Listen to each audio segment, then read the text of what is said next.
Hello! Today we are having a look at the Piper Seneca V in Microsoft Flight Simulator. This is the Seneca built by Carenado, and full disclosure, they have given me a copy of this aircraft to record a video, and I will admit I was a bit cheeky. In the last few weeks I sent messages out to various developers of aircraft for Flight Simulator and just asked them. I said, would you let me have copies of any of your aircraft to go and record videos with, so I can show people how good they are? And give them their credit, Carenado immediately turned around and said, yes, which aircraft would you like? And rather than ask for them, just say, oh, all of them please, I asked for just this one to begin with. So it's the Piper Seneca V, and we're going to have a look at it. So you will see from the 3D modelling, it's absolutely wonderful.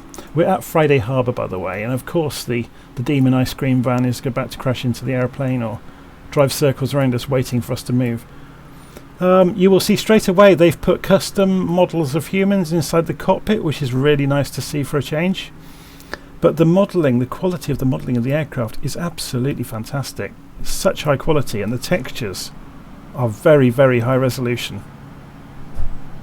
So, just looking around it carefully, even the bump mapping on the surfaces is just brilliant. Okay, so if we get inside, obviously it's a lot quieter in here, but they've modelled it properly. As soon as you open the windows, you hear that. Obviously lots of things work because it's a payware aircraft, so the doors are going to work. And as you look around inside the body of the aircraft, you can see the texture quality is just absolutely brilliant. Yeah, obviously the rear doors work as well. There's actually multiple parts to the doors in some places, so pull it back in. So let's go and get in the front of the airplane and see how we start this up. Now, I'm not going to do the full startup sequence that you would for the real aircraft, so I'm not going to do the full checklist. We're just going to do the basics to get an aeroplane working. So first things first, down below us we can see right down here is the cut-off valves for the fuel, which we will move to on, and then we'll come back up to our normal view, and obviously we're going to move the mixture to rich. The propeller condition is all the way forwards. This is the turboprop, and you can tell it's the turboprop. There's whacking great engines either side of the cockpit. Most of the switches to govern the starting of the aircraft are above our head along the top here. So you can see there's a battery master switch. There's the fuel for left and right fuel pumps. There's the magnetos, 2 magnetos for each engine, and then you've got the start switches. So we'll go for right engine first. So it's actually quite quiet in the cockpit, which is nice for a change. So we've got left engine start switch. That engine's up and running. So turn on the strobes, the nav lights, and you can see, we haven't turned the alternators on yet. So let's go and sort that out. So left alternator, right alternator. So now that's the engine's generating electricity, and it's complaining now on the panel of lights above the instruments of the pitot heat. So if we come down here, pitot heat is here, and there's prop heat, windshield heat, ice lights. There's the radio master switch, which we will switch on, the autopilot master switch, and the flight director. So we can press that all the way on. We've got a few switches are inoperative, but nothing worth worrying about too much. There's also this mysterious Bendix instrument here. We'll have a look at that later. It becomes much more obvious what this does when you're in the air. It has an autopilot, the basic autopilot. It's got the Garmin G30, it's got the Garmin 530 and 430, not G30, what am I talking about? Garmin GNS 530 and 430. It's got the typical sound panel, obviously engine instruments, altimeter, vertical speed. So let's just go and calibrate the altimeter. So we are at 100 feet apparently above sea level. Indicated airspeed, turn coordinator, nav instrument, and some digital readouts of what you can see on the steam gauges as well. So it's quite cool. I really like steam gauge aircraft. You'd never tell, would you? Okay, let's just check. They've got a parking brake down here. The yoke obviously moves as you'd expect. The pedals move. If we cycle the parking brake, you will see the pedals move. So it's all looking good. Okay, shall we go for a fly then? So let's just go and have a look outside. Sounds awesome as well. So let's come off the parking brake and ease the throttles forwards. Now I've got live weather on Friday Harbour, so we're going to have to taxi down to the other end of the runway, which is no bad thing because it gets us a chance to have a look around and explore the aeroplane a little bit. Oh look, here's the van that's just asking for... Oh, he's going to do some donuts in front of us, is he?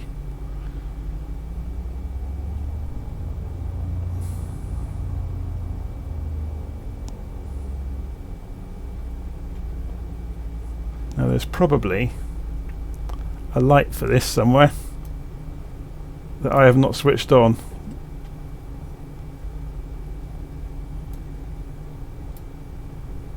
So those are the external light switches up there. So while we taxi,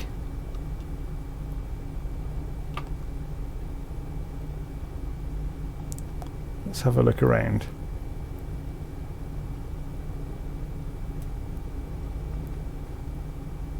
I'm not going to spend too long looking around for it.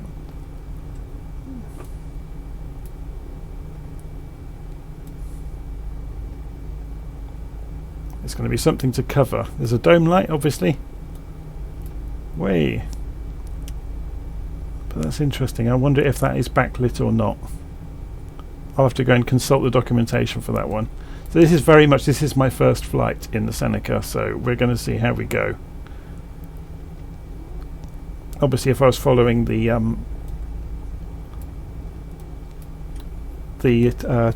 checklist documents properly, then I wouldn't be doing half the things I've done in the order I've done them. So we're going to go to first stage of flaps. Let's go and rotate. Obviously, you can see from the way I'm braking, I've only got a digital brake. I haven't got rudder pedals with a brake axis.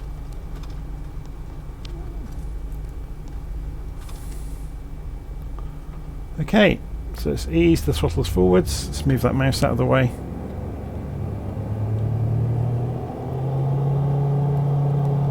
So we're going to go for about rotating at 100 knots and then gear up immediately. And then flaps up shortly afterwards. So rotate. It's quite heavy, it doesn't want to come off the ground. Gear up. Flaps up.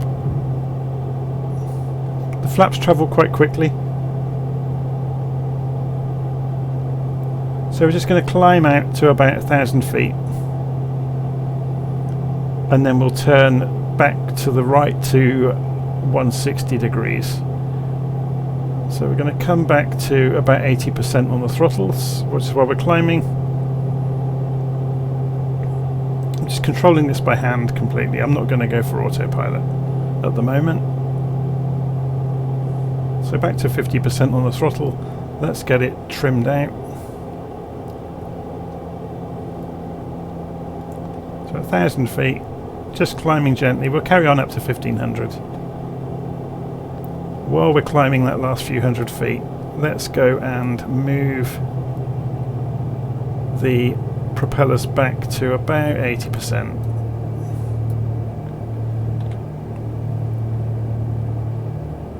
And we're looking good. So just going to trim it gently. Get rid of that last bit of vertical speed.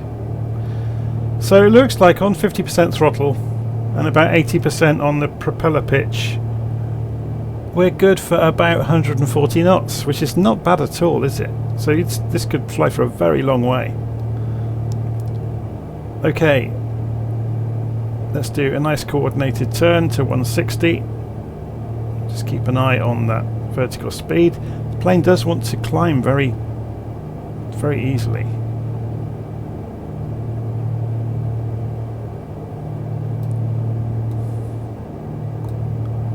Very, very stable as well.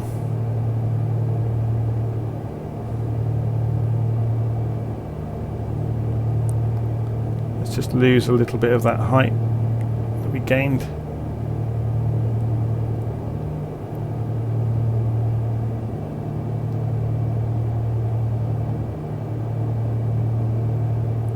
Just coming around the corner, keeping an eye on the turn coordinator. Keeping an eye on that height.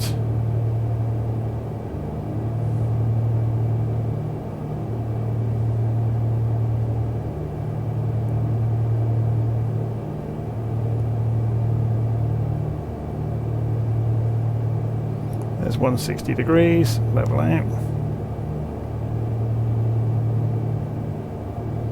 So there's the airfield we took off from.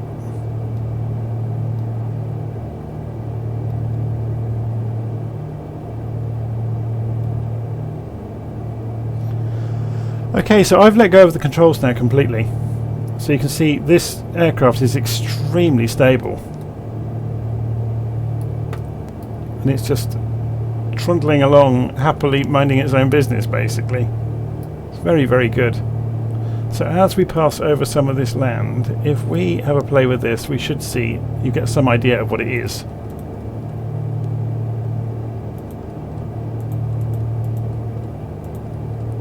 Yeah, you can't quite see it on here at the moment.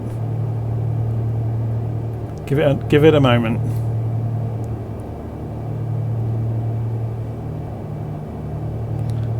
So if we continue on in this direction, you can see. I'm going to have to read the instructions on this properly.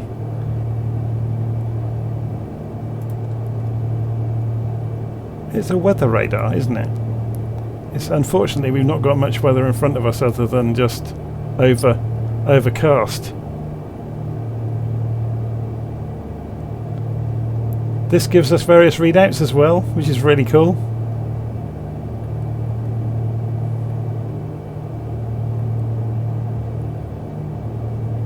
Very, very good.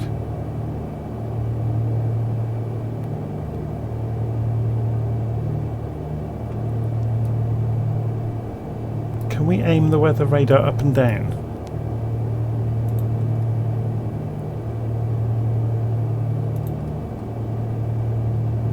Apparently not.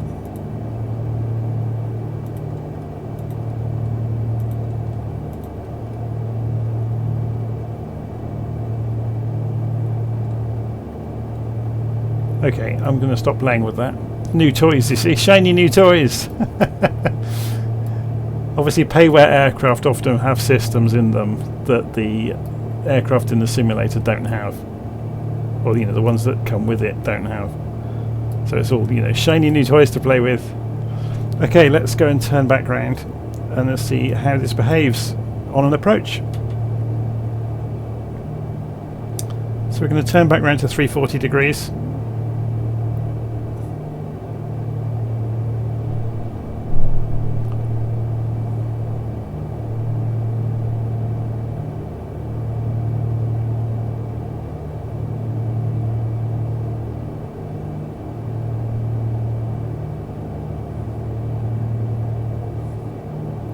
This is the Piper Seneca V and it's very, very good. Absolutely rock steady to fly. Of course I've not thrown it around yet, we'll try that in a moment. We're going to do some more extreme manoeuvres. Okay, there's the runway. So if I pull the engine back, as far as I've read, we should get a warning if I pull it back too far without having the gear down. And there it goes. So I'm just going to increase it gently.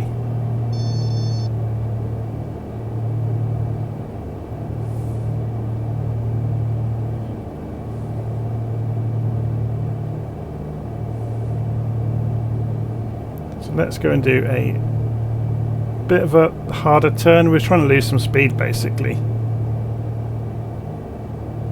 So let's go for a 45 degree of bank. And it's absolutely fine with that.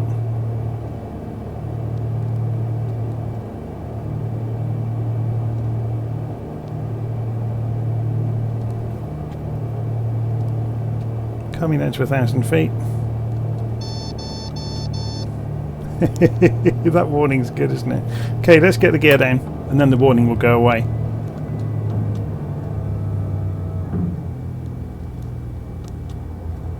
Now this will have shortened our turning circle, so we will be off to one side of the runway now, as you can see. So let's go and put the view in its normal place. Something else you might do is to actually look through this window, to skid sideways in the chair slightly. So flaps down.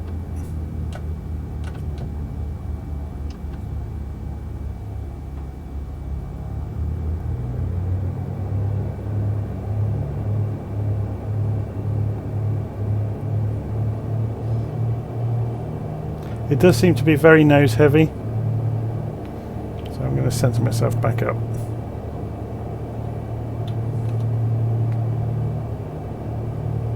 So as soon as you come off the power, you really can tell, and it tries to nose towards the floor quite dramatically.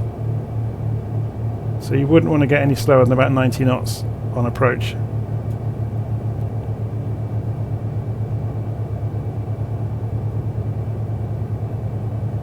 So we'll do a touch and go.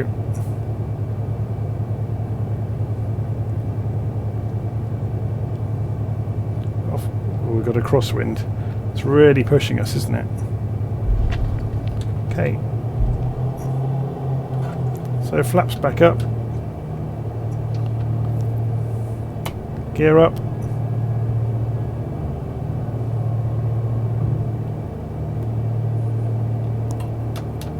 Flaps up the remainder of the way. So gear is up, flaps are up, we're on full throttle. We're going to move the propeller back to maximum and let's see what this can do.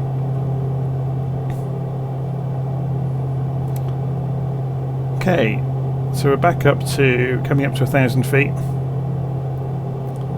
The speed is climbing.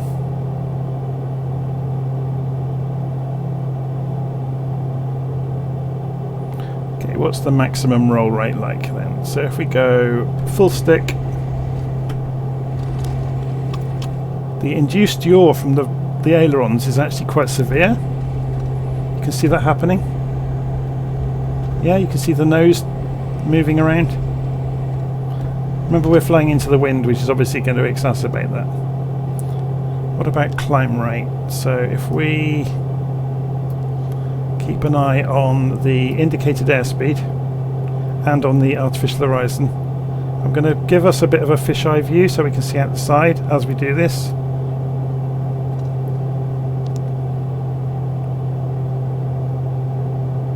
Yeah, the speed comes off very quickly, doesn't it, in a climb?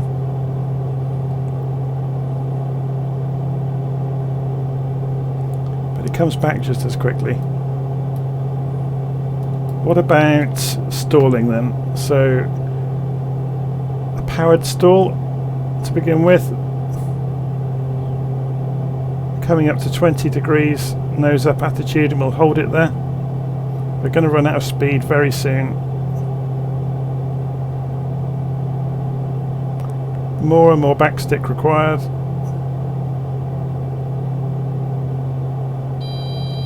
There's the stall warning. And the nose just gently falls. Okay.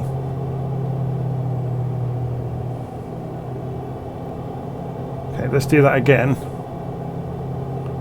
with engines pulled back to idle.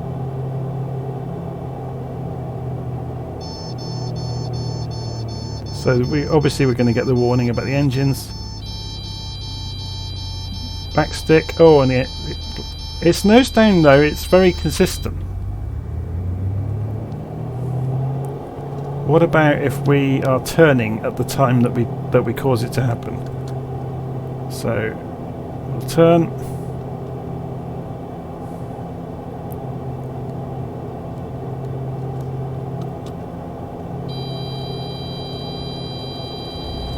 And it drops a wing.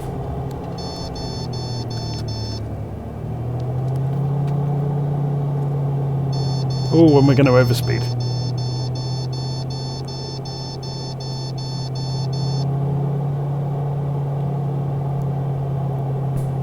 Okay, I think that's enough dramatics for today.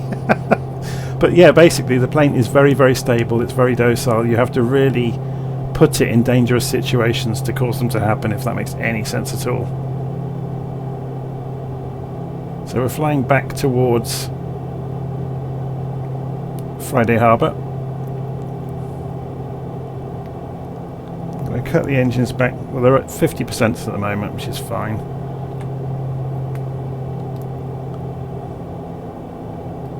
Let's descend on the way. So yeah, this is the Piper Seneca, and it's a beautiful aeroplane. Very noisy though. Look at the size of the engines though. They're huge. The quality of the rendering though is amazing.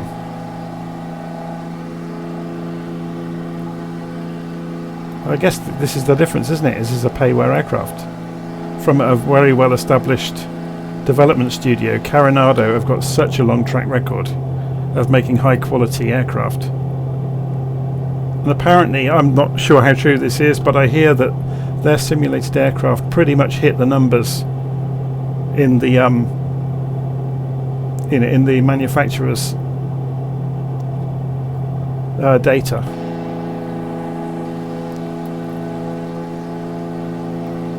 Okay, so we're going to come in and try a kind of a Spitfire landing, I guess.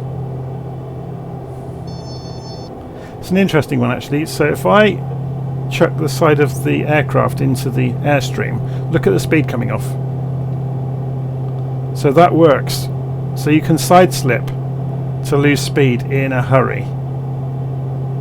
So I've managed to use that to get us into the realm of being able to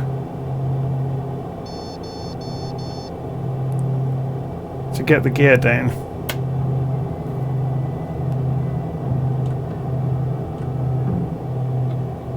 So flaps are travelling.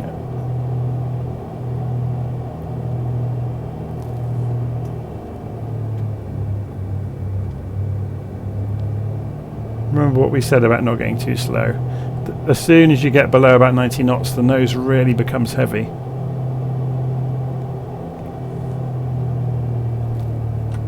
So full flaps. We're going for a kind of a Spitfire short field approach.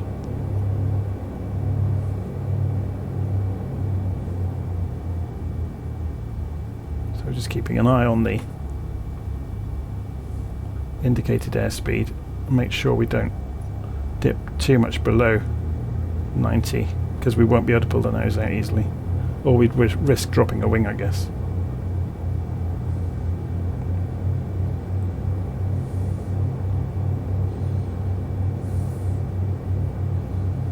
Yeah, that gusting crosswind is still here.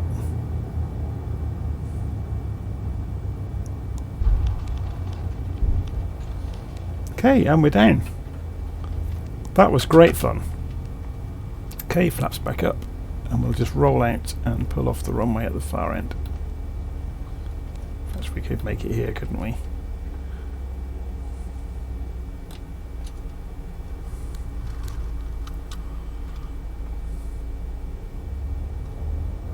The suspension is modelled very well as well on the legs. It's bouncing around and wallowing quite dramatically, which you'd expect.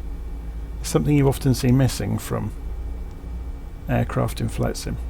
I am really impressed. So this is the Carenado Piper Seneca V. Very, very cool.